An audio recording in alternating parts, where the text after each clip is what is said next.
Mimi ni Irham wa Kalela Online TV.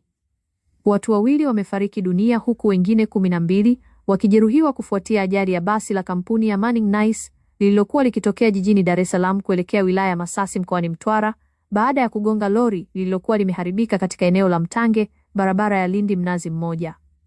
Kwa mujibu wa mashuhuda, ajali hiyo ilitokea majira ya saa 12 asubuhi, ambapo miongoni mwa waliofariki ni mwanaume mwenye umri wa miaka 50 pamoja na mtoto wa mwaka 1.5.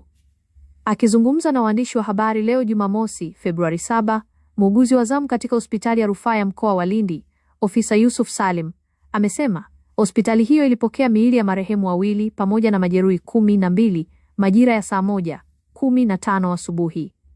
Amesema kati ya majeruhi hao, wawili wamepelekwa hospitali ya taifa ya Muhimbili kwa ajili ya matibabu zaidi, huku majeruhi 10 wakiendelea kupatiwa matibabu katika hospitali ya rufaa ya mkoa wa Lindi.